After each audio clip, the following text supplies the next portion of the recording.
Our greatest successes in life are often found in helping others succeed. Welcome to the Life Masters podcast, hosted by Tanya Memme. Discover real-life stories from mentors, leaders, experts, and everyday people who devote their lives to helping others succeed.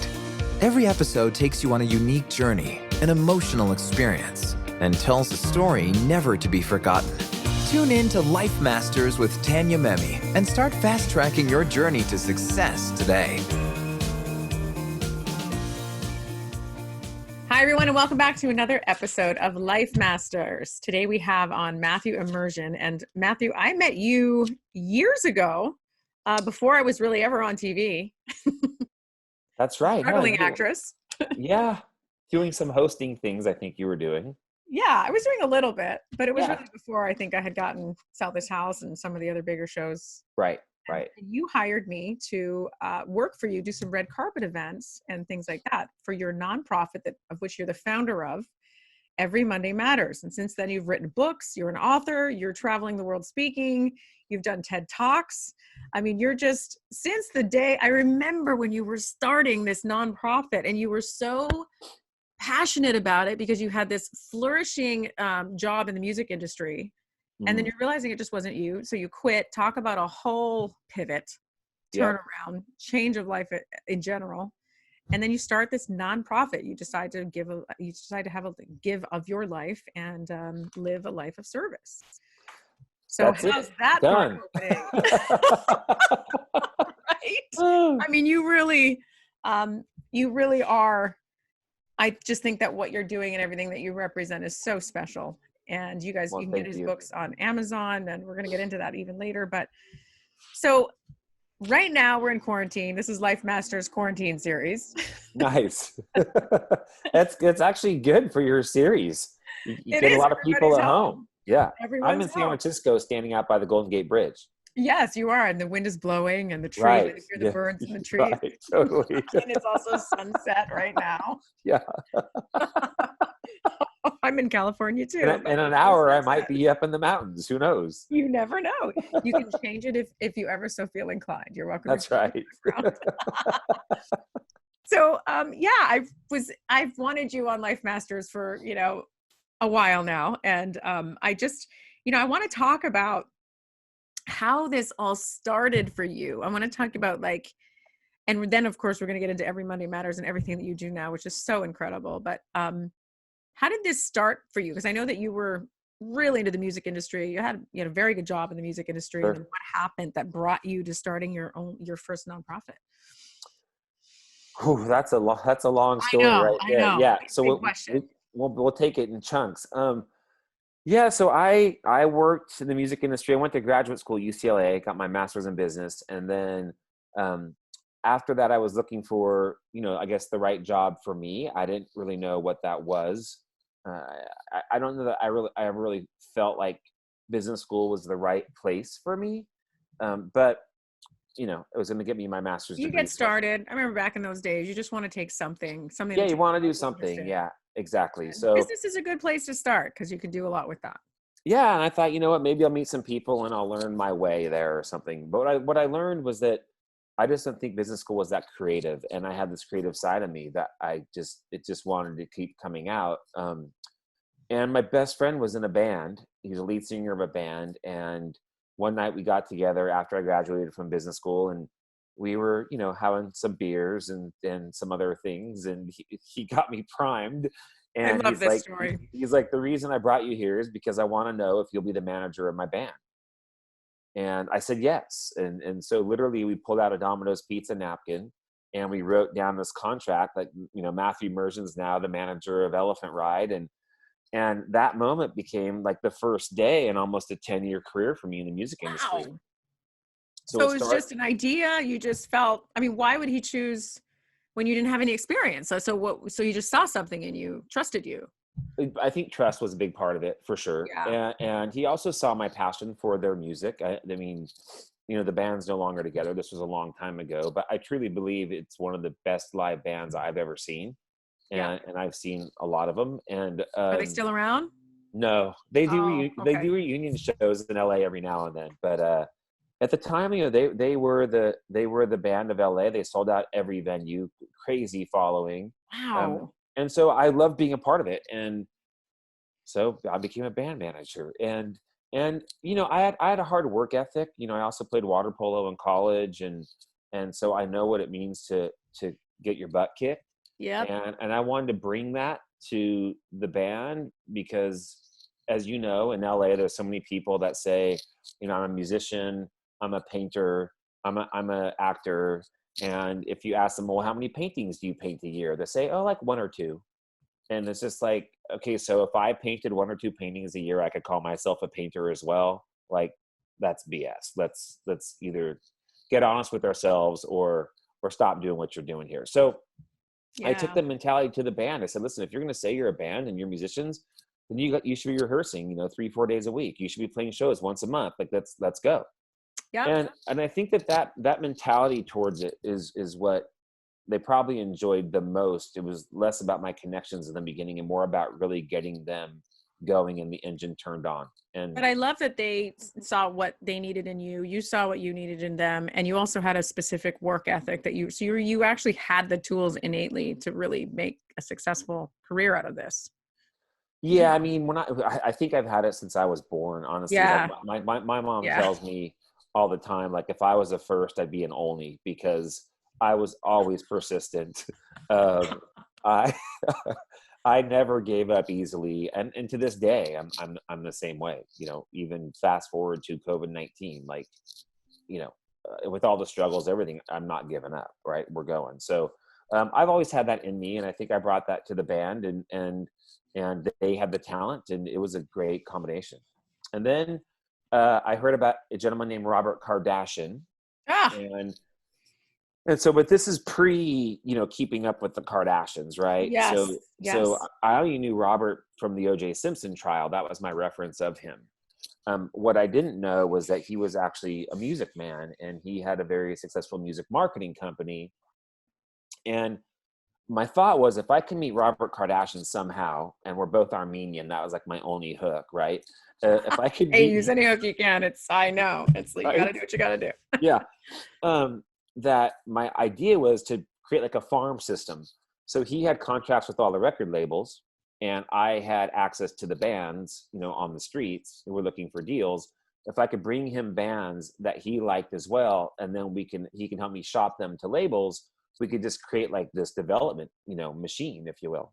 And why him? Like, you met him? You weren't seeking out to meet him. No, I heard about him and I met him. And you're like, I'm going to use this one contact I have, this big contact, and do what I can. I love that you have that mentality and mindset towards it.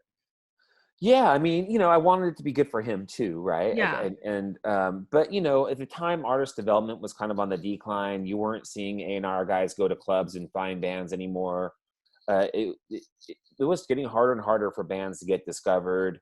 Radio wasn't playing new music anymore.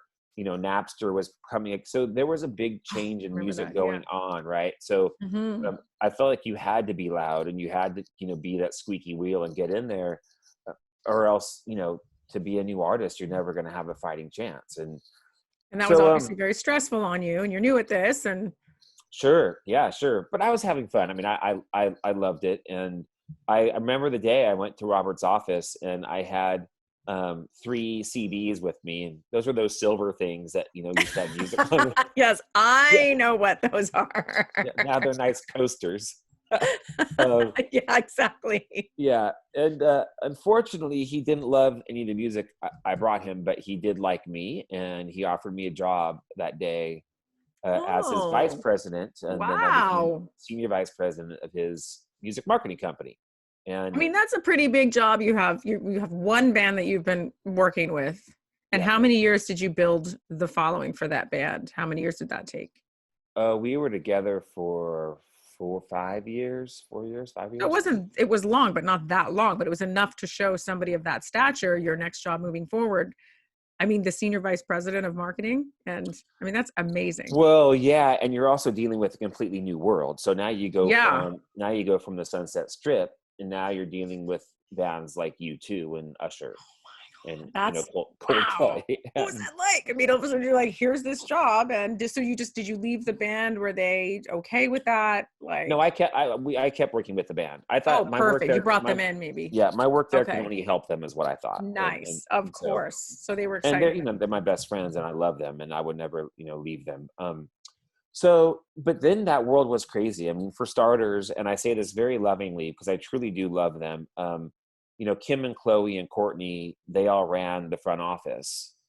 So every day was quite a unique ride, at our offices alone, and their best friends were Brandy and Christina and Paris and all that. And then, I mean, I remember I helped Robert Jr. with his college application.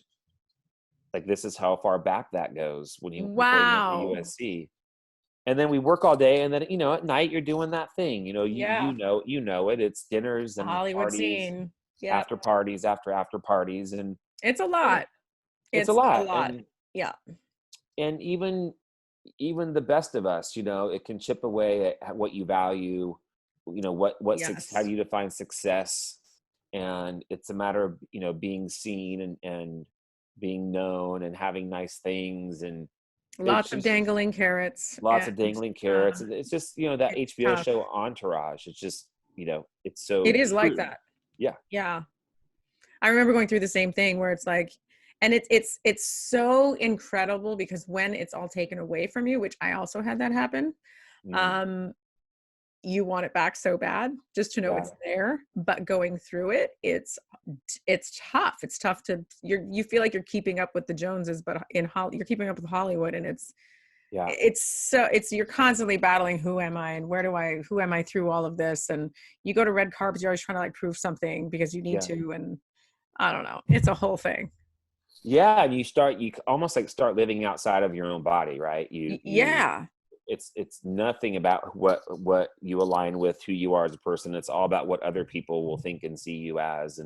Yeah. And it's a slippery slope, and it's a bummer because that's not to say that acting or music is a bad thing. I mean, they're beautiful, right? They're these creative expressions that are amazing. I mean, my favorite memories were being in a recording studio with a band and watching a vocalist lay down vocal tracks and harmonies and counter harmonies and harmonies on the harmonies, and you're just like, holy crap, like, this is incredible. So Yeah. there's so much beauty in it, but there's also a dark side too.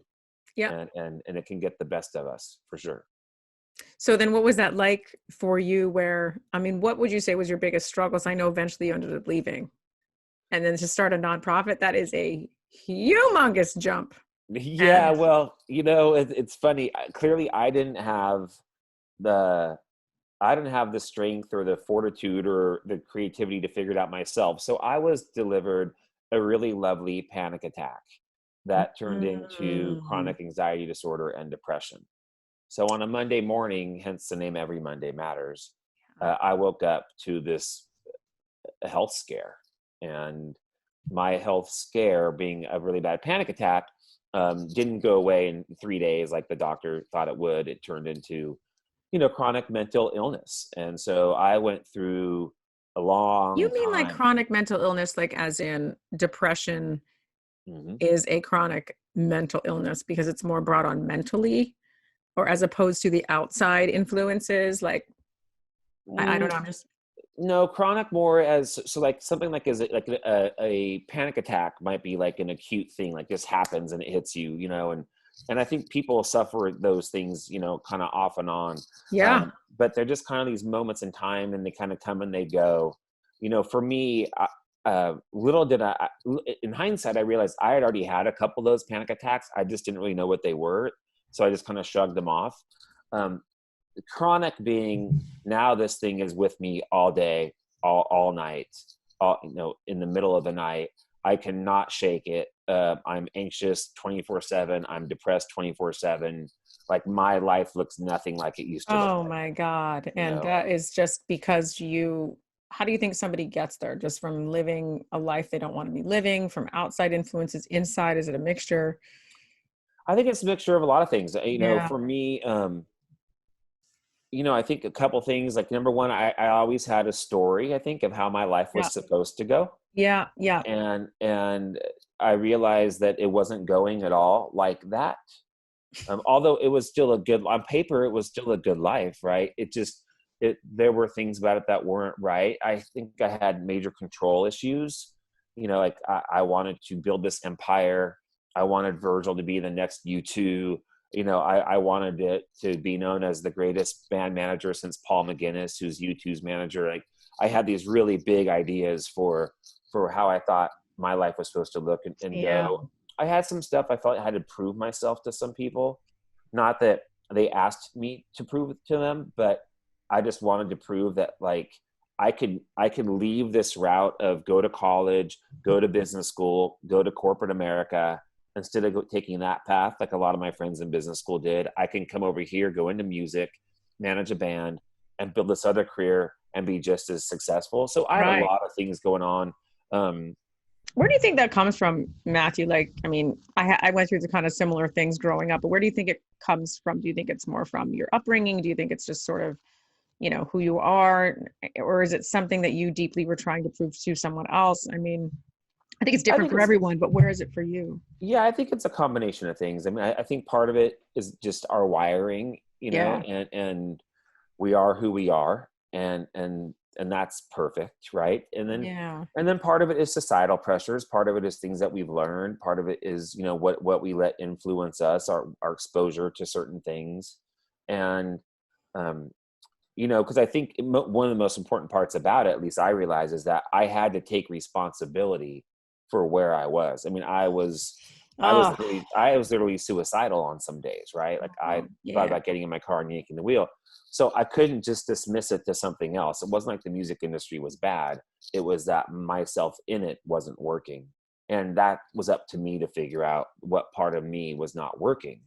And so I went to work just like I always do. It's like, I got to figure this out, like, cause I can't live this way. And, in the beginning, I thought like, I'm not going to take antidepressants. I'm not going to use Xanax. And eventually I'm like, I'm going to use it just to help me get through this. And then I got really lucky because I had, enough resources that I was able to get an amazing therapist. And I call her my expensive friend. And That's what they are. I think everyone needs an expensive friend. And honestly, she saved my life, Wow. and we went to work, and she helped me see myself, see my relationships, see the world in a whole new way. So you were living that Hollywood life, that, probably going out partying. Oh yeah. Everything that goes with that. Yeah. Objectifying women, thinking you're cool, thinking the corner office and the business card and the, house in the hills, meant you mattered. Because of all that stuff. Right. Yeah. And then at the same time inside, you're running, and which causes this slow downward spiral. And then you finally kind of hit your rock bottom. You have a massive panic attack, and now it's become chronic. Yep. And would you say that, like, what was your very first step, or what was that first thing that you did to sort of start to come out of it? I ask every Life Masters this, because when I was at my rock bottom, I had no help. I had no tools. And that was the one question I wanted answered. Interesting. That's so interesting. I think the thing that got me to move, honestly, was desperation. And I was so desperate for help. Yes. And it's like necessity is an amazing compeller of action, right? Isn't it? I had to do something.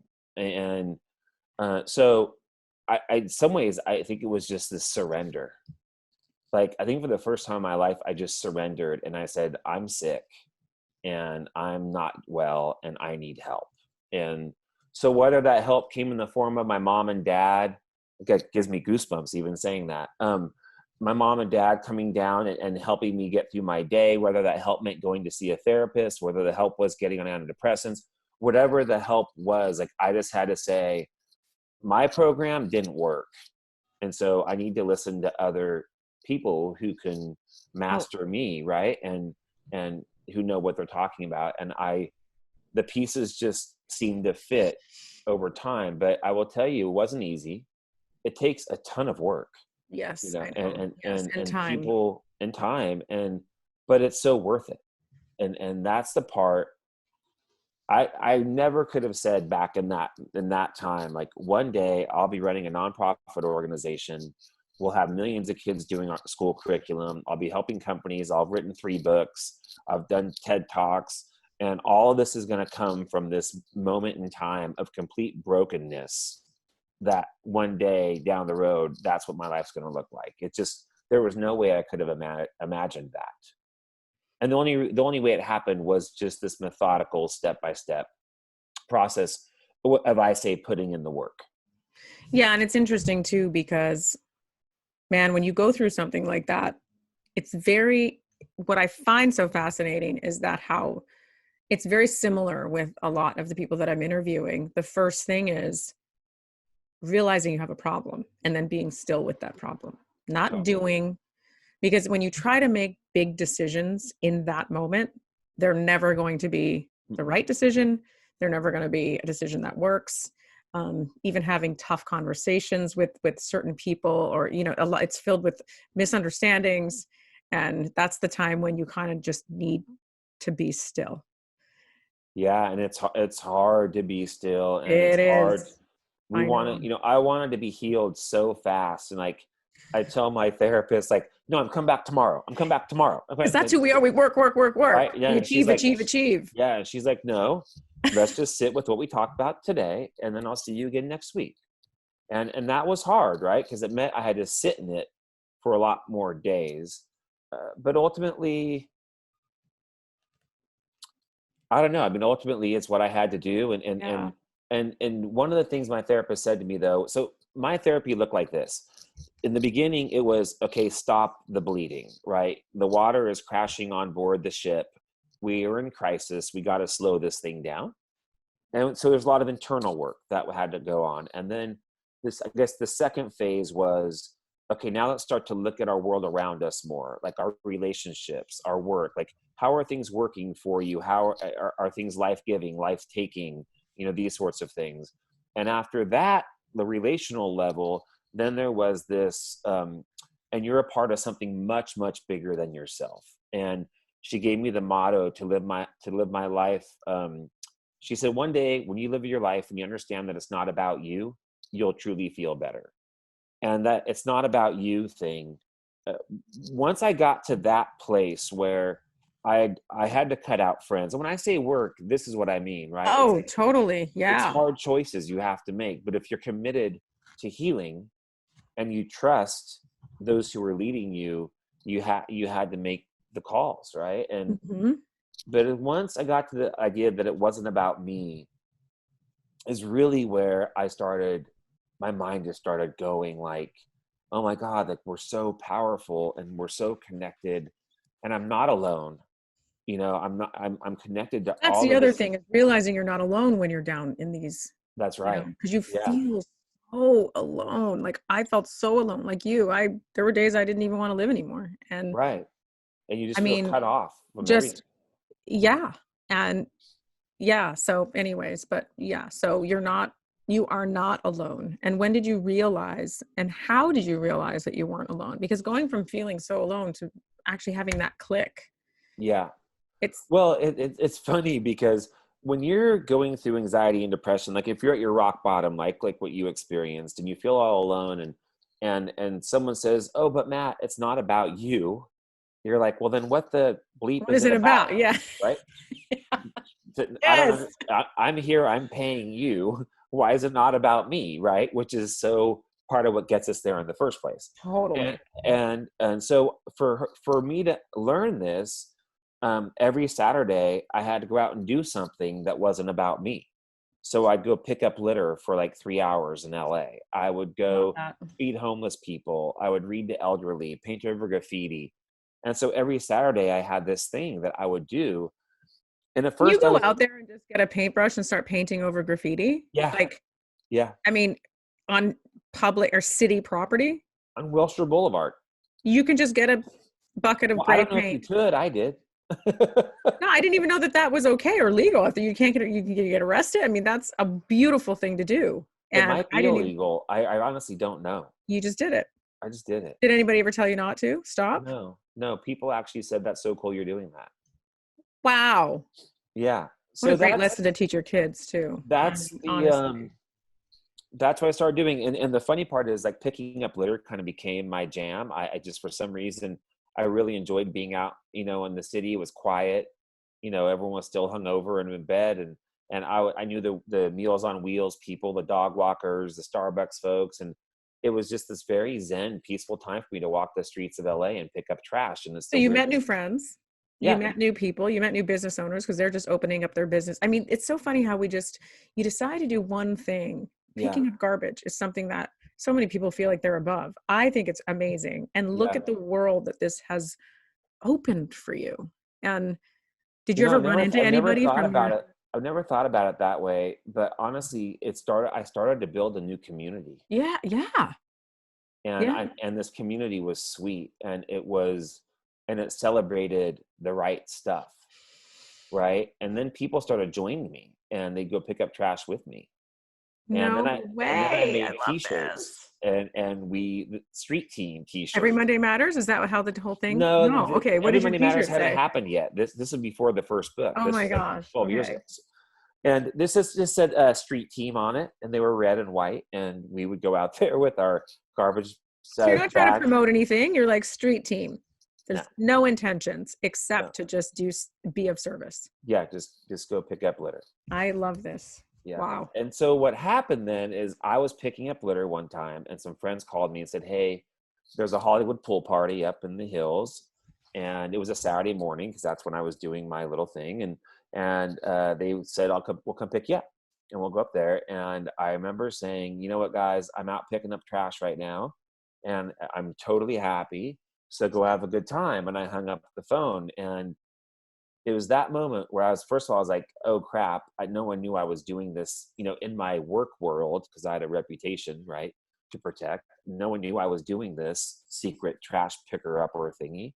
And I kind of outed that. But number two, I just realized that this is what Denise, my therapist, meant. Like, I feel more rewarded and more significance and purpose picking up litter than I would going up to another Hollywood Hills pool party and watching dudes do push-ups before they take their shirts off, and watching So women true. strut their stuff around the pool. And I was worried that I was going to be that like 55 or 60-year-old dude that I would see at those parties. Like, dude, you're still doing this? Really?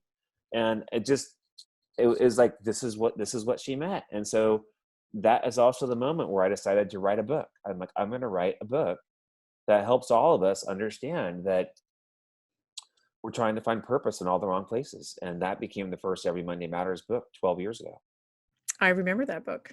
You do, because I you do. did the interviews that were on the CD-ROM in the back of the book. You interviewed Nick Cannon. Yes. Remember? Yes. Oh my gosh, you're bringing back. I forgot I interviewed Nick Cannon. That's right. Yeah. So, Wow. so that book came out, 12 years ago. Now, how did you get in like, how did you connect with all these celebrities to have that CD interview area for like that part of the book? Well, I mean, I worked, Oh, that's right. You were in the music. Yeah, that's right. Yeah, I worked in, so if I didn't know them, I knew people who knew people. Who knew them that could connect. Yeah.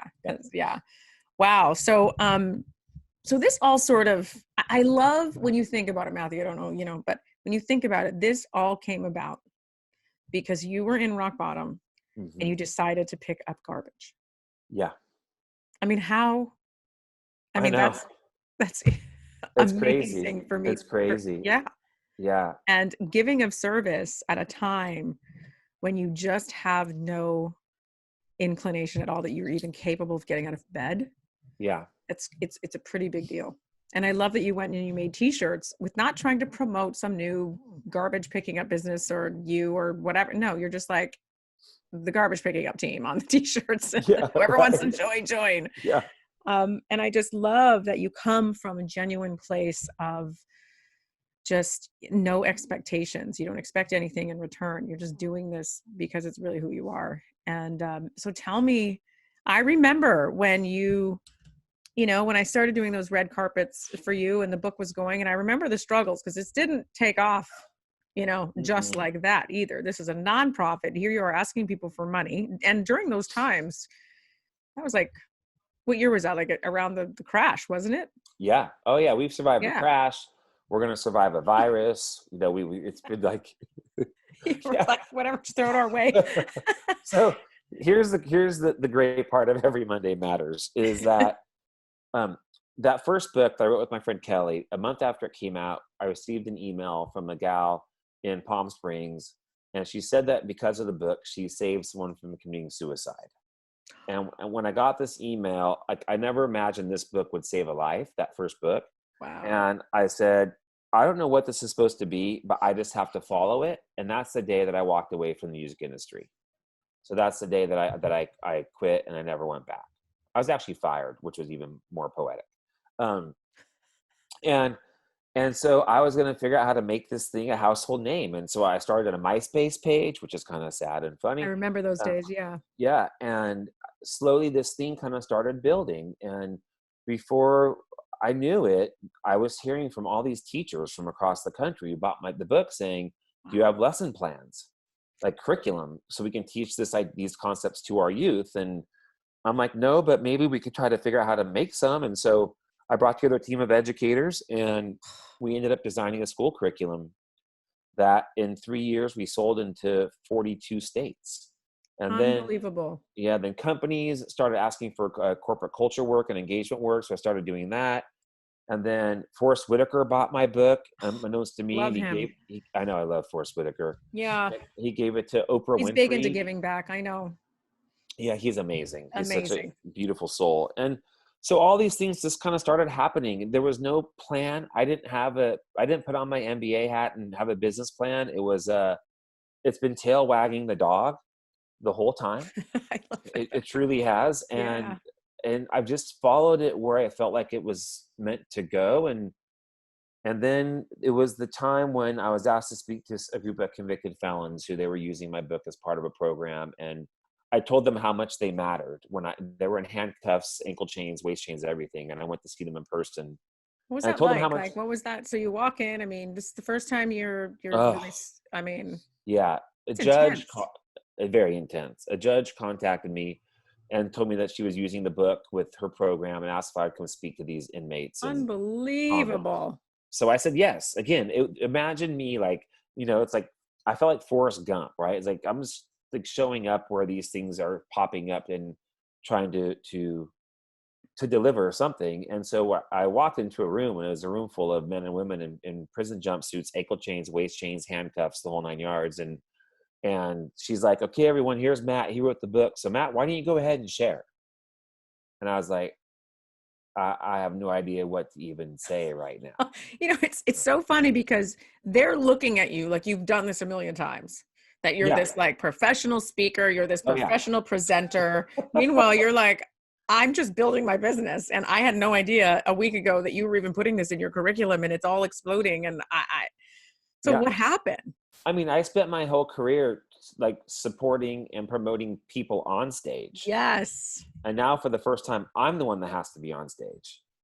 And it's a complete, flip and dynamic, right? And I wasn't trained for it.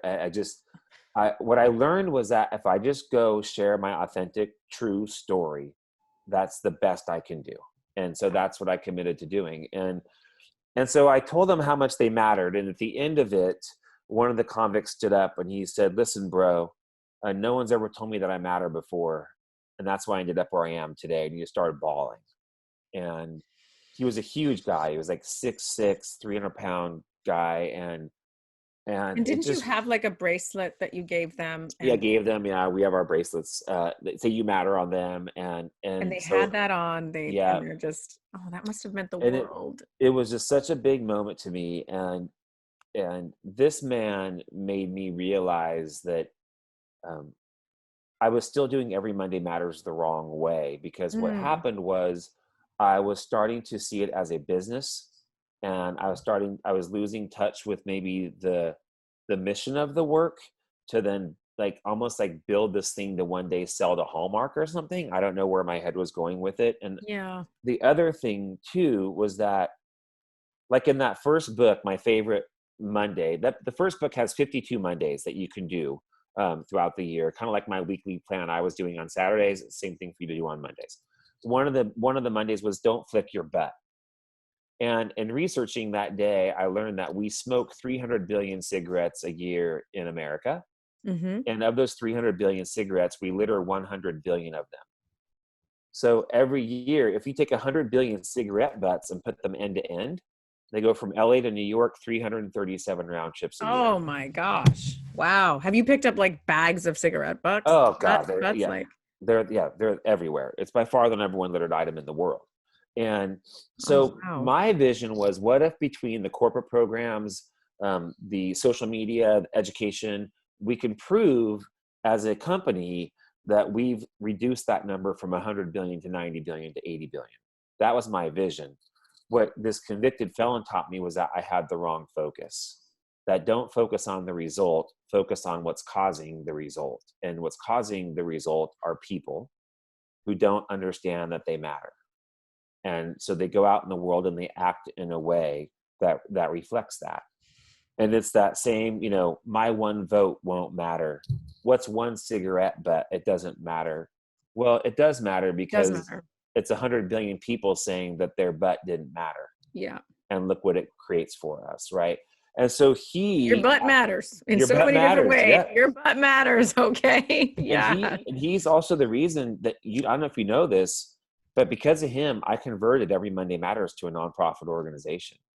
Because at first it was for profit, and I owned it. And now today, and ever since, we're a nonprofit. I don't own it. I work for it. And our mission is to create a world where everyone knows how much and why they matter. And that's what we do now. Oh and my we've been gosh. doing it now for 11 years. I remember, how I really got reconnected with you is that I saw you on Instagram. You had posted a clip of you on the TED Talk stage. First of all, congratulations. I mean, one day I would like to do the same thing, but it's not easy to even accomplish getting on that stage, and you did. And your speech, and I didn't know where you were going with it when you asked the 5 people up on stage, which was really interesting. Oh my God, now what's going to happen? What's going to happen? And then also my internet went out. And my internet went out. And you're like, and it was right when, I think he was a school teacher, but it was like, I think the second man or the first person, no, it was the first person you asked. And you didn't even ask. You just said, you matter, and tell me why you matter. Yeah. And he stood there, and then that's when my internet went out. Like, I mean, craziness. But that moment was, and I was like so into it because his reaction when he knew you were going to ask him that.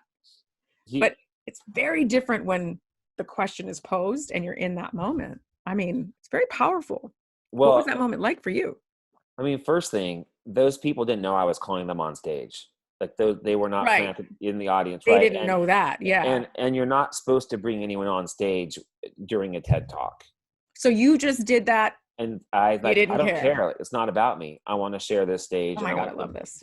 So all of my work that I do, and my newest book that just came out, right, is the whole goal of all this work is, if I walked up to you and said, why do you matter? That you could answer that question so clearly and so just empowered and aligned with, this is who I am. This is why I matter. Because what I believe is that we all want to know why we matter. And I don't think I could have answered that question as well certain days, like a few years ago. I don't think. No, it's a hard question to answer. You can't just walk up to someone on the street and say, "Hey, man, why do you matter?" Yeah. Like it's gentle, right? You have to really handle it with care. And so I would never do that with someone if I hadn't had a chance to, every keynote I do, even hour-long keynote, whatever, at the end of it, that's the last activity. I bring people on stage with me, and they go through that process of being able to say, my name is, and I matter because. And that's my life's work. I mean, I've probably done this with 50, 60,000 people. Share a story with me that was just life-changing for, like, when you ask them that question, what was a 1 or 2 or 3 stories, however many you want to share, of just things that you were, which were really life-changing for you in their response? Yeah. So it's a pretty quick process. And so it's, it's like, my name is, I matter because, right. And there was this little boy who I have him on video, And he said, my name is, and I matter because I'm autistic. And he just stared at the camera and he just did not blink. And I've seen this video probably 100 times. And every time I see him, I love how he just owns who he is. And it's just so engaging. When people say I matter because I'm a rape survivor, I matter because, I'm a father, I'm a mother, these sorts of things. It's really beautiful when you help people kind of dig in to who they really are and what matters most to them on the deepest levels, what they come up with. And it's not because they're a band manager or because they're a CEO or because they're, a huge actress or a supermodel or anything like that. So true. It's Often not, those are the people that are struggling most. yeah, that's not why we matter. And that's the sad part for me, is because there's something in us that we think that we were brought into this world, and our purpose for being here was to work our butts off and make lots of money and have nice things. And that's why our life was created. Yeah. And for people who think that about their life, I'm sad, because we were brought here for much bigger reasons for that. Like earlier, you brought your beautiful daughter on screen. These are the reasons why we matter. And I also, it's one of the reasons why I struggle with my books, because all my books, they go into the self-help section of bookstores, and I don't believe in self-help as its own, just individual thing, because we live in a social context, and I don't have my own private, well, now we kind of do because of COVID, but we live together, right? And in Africa, they call it Ubuntu, I am because of you. Part of who I am is through you. And without you, I don't understand myself the same, right? And if imagine, 300 or 7.8 billion people in the world who are all alive, but never had contact with each other, well then, yeah, go do self-help, because that's all you have is yourself. But we have each other as well. And I believe that self-help or self-transformation and social transformation, they happen together. Yes, 100%. And often it happens at times when you're really struggling. And so those times that you're really struggling and you've hit rock bottom, I have found have been the opening of gold, of a whole new chapter of, and I think it's normal human instinct to go crazy and think and have to do. And I got to get out of this. You struggle. You end up just becoming a person you never even knew you were, not in a good way. You spiral down. Yep. And it's hard. It's hard. I'll tell you a funny story, actually, and I never told the story in an interview. But, Great. But it's you. And it's in my new book. But I was doing a keynote out in Las Vegas for a large global nonprofit. And afterwards, I had to go to the restroom. And so how Vegas public bathrooms are, it's like chandeliers. And they're a thing. It's a spectacle. It's like what's this bathroom like? Yeah, it's like Versailles, right? Yes. It's nicer than my house. So I walked into Versailles, and I had to go number one. And us guys, we do those at urinals. These things on the wall. Standing right there. We are standing right there. There was 12 urinals there, 15 urinals. And I realized I was the only person in the bathroom. So I picked whatever urinal seemed right to me. And it was 7 or something in. And I'm just about to do what you would do at a urinal. And I hear the door open and I hear someone come walking in. So now my private Versailles is no longer private. And this guy has to go number one as well. And he decides to use the urinal right next to mine. Now, in guy world, that's because as women, we don't, it's just so, we would be like, what? We can't even relate at all. No, women, you guys invite each other to go with you to the bathroom. Men are if we want, but it's a friend. It's not a stranger. You'll never hear a guy say, hey, I have to go to the bathroom. You too? Let's go together. You'll never hear that. But women do it all the time. Yeah, that's true. So anyways, that's funny. So now this guy you're there next to me. And I'm thinking, what the heck? You have 14 others, not near me. And so you go in this weird, you have to stare at the tile in front of your face, like you're madly in love with it. And you can't look down, certainly, or over. It's just awkward. There's an etiquette there, huh? I guess. Huge, okay. Yeah, huge etiquette. And then the guy decides he wants to talk with me, and he said, "Hey, I don't want to bother you, but you taught me something." And I'm thinking, how could I have taught this guy something? I haven't even looked him in the eye yet. And he And this is said, while you're standing there doing your thing. "Yes, Okay. Okay. yeah, I yeah, just want to take in every moment here. Okay. yes." I think I was trying to do my thing because I think at that point I had full on stage fright. I'm not sure, which I don't get on the actual stage, which is the funny part. So uh, he said, "My entire life I had it that I have to learn how to love myself before I could love somebody else. Mm. But you taught me that through loving other people, you can also learn to love yourself." And so this really awkward bathroom moment turned into actually a really profound moment. And I wrote about that story in my new book because I so believe that our entire life we're on this quest to love ourselves.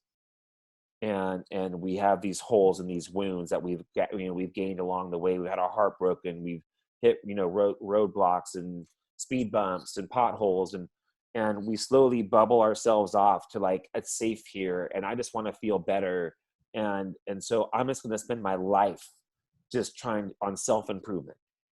I'm going to do yoga, meditation, this and this and this. I'm That's going to lose often weight. how we start because we don't know. Right. And so You it's know? this, all the arrows are pointing towards me. Like, how can I feel better? Yeah. And what this man said in that Las Vegas bathroom is something I want everyone to hear, is that no, that's not all of it. Through loving other people, we can also learn to love ourselves. And that's where service comes into play. And that's where, like, people talk about heaven on earth. To me, heaven on earth is an earth with 7.8 billion people. And every morning when they wake up, their first thought is, how can I serve someone else today? And if that's how we all started our days, worldwide, our world would look vastly different than it does today. I couldn't agree more. Very, very, very well said. Yeah. I do want to ask you, first of all, I'm going to have Ava come up here. She's 9 in a little Okay. bit. And I want you to ask her why she matters. Now, I have not, let's just see what a 9-year-old says. She has no idea. Okay. So let's just see how that goes. That'd be very interesting. Okay. So, but when you first started on this journey, you were fired from your job, which is like a whole other million questions I could ask you. But then you start off on this nonprofit route. What was your hardest day when things were going, but then you had this happen that set you back? Like, what was your biggest setback? And then yet you just kept plowing forward. And I just want people to know, because we're in a time of huge transition right now. People are reassessing everything they're doing. Yeah. And it's that drive to keep going. And so what was your biggest setback and how did you blast through it? Because I know it wasn't easy to get Every Monday Matters off the ground. No, not at all. I mean, it's been a ton of work. I'm lucky. I know that the work I do now at Every Monday Matters, it also feels like my life mission, and so it doesn't feel like work because it's just so aligned with. You found your purpose. Amazing. I found my purpose, right? And when when I am not here anymore, and it's how I want to be remembered, as this is Matt Emerzian, this is what he did, and who he is as a soul and person. So, I mean, I'll just talk about right now, right? Because the past 2 months have been brutal.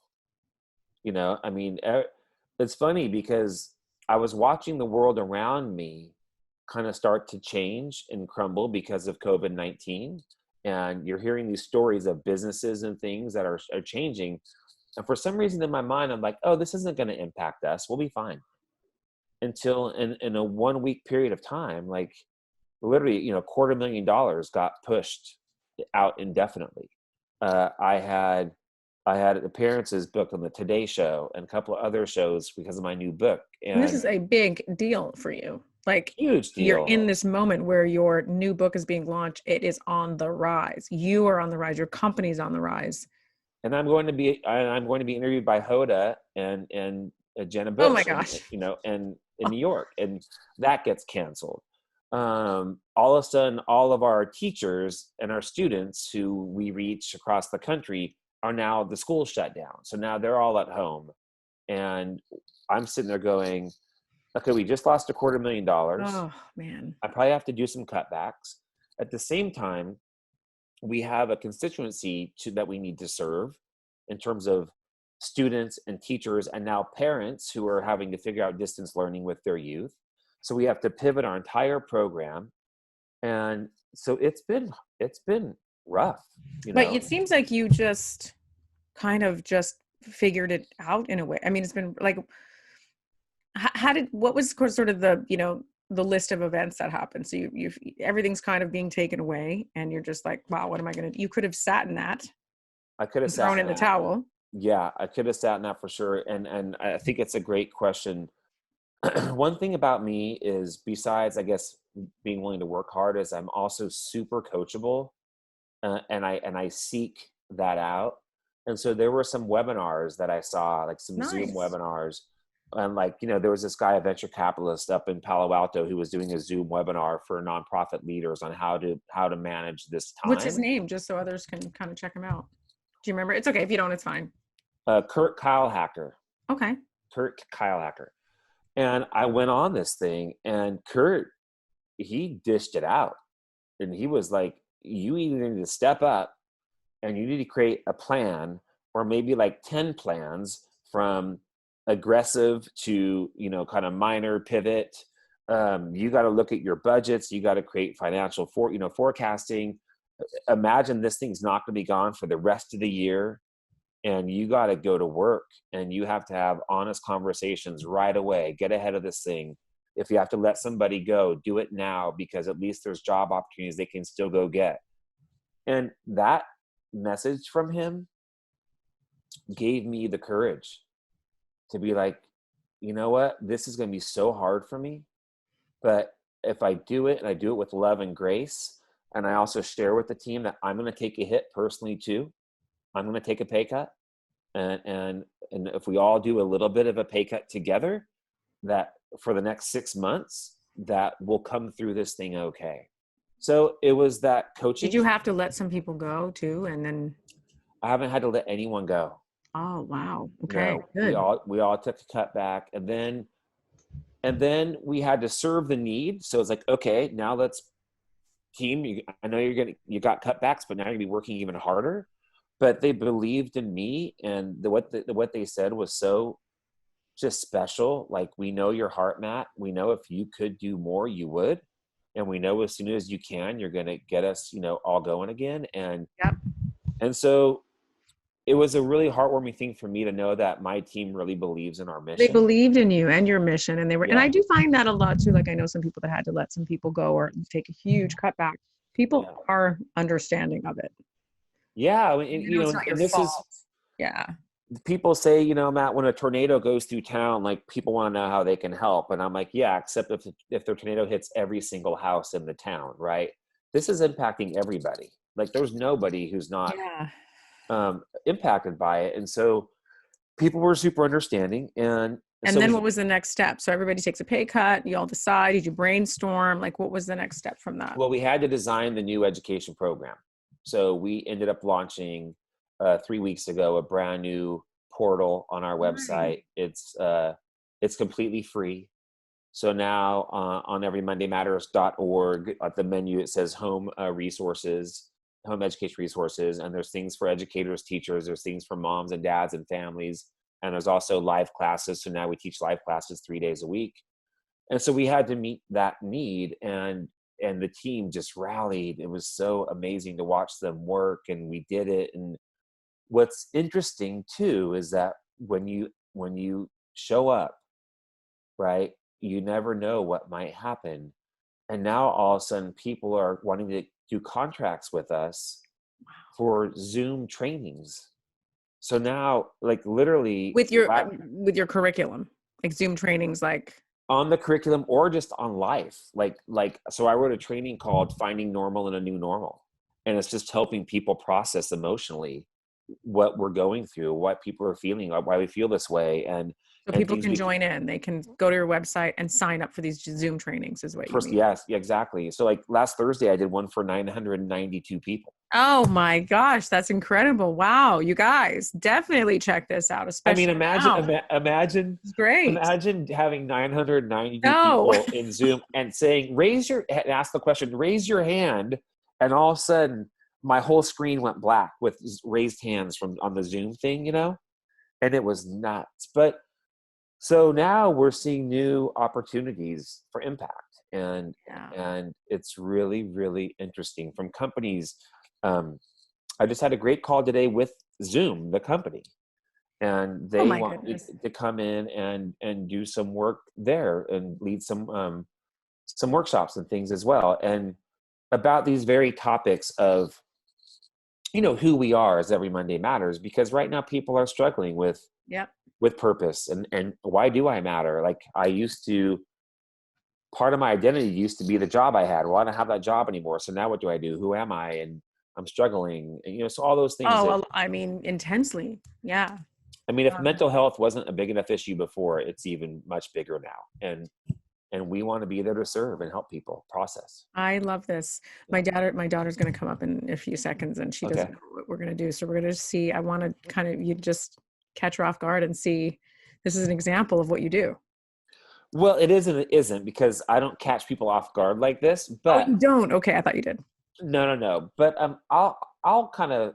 Yeah, we'll talk to her ahead of time. Yeah, And just do what I'll you walk do. her Do through your it. thing. I just want to see, because it's so impactful when you do ask somebody that question, and getting it from a 9-year-old's perspective might be kind of interesting. Hi. Okay, come here. We have a question. We want to talk to you. Matthew wants to talk to you.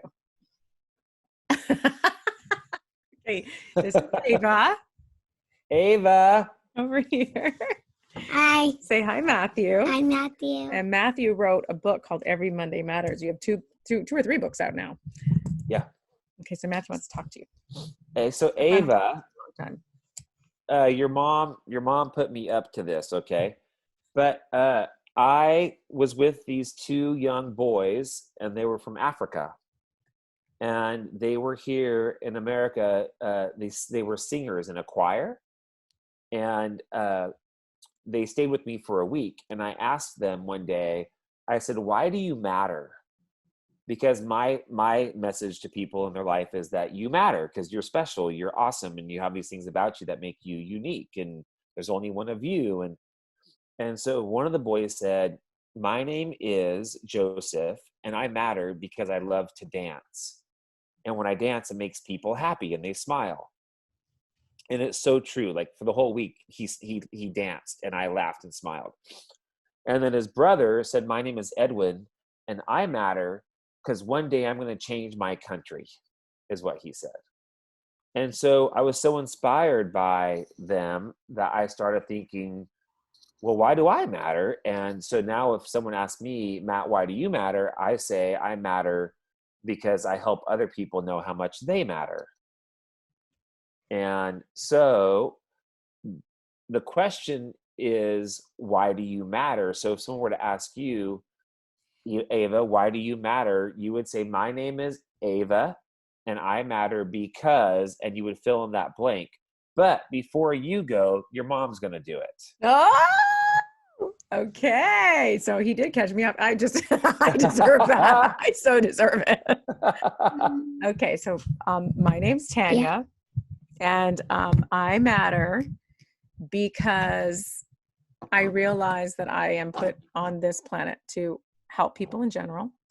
I've been given certain gifts to help people sell their homes. Of course. I have helped with Life Masters. I help people through the deepest, darkest, most horrific times in their lives.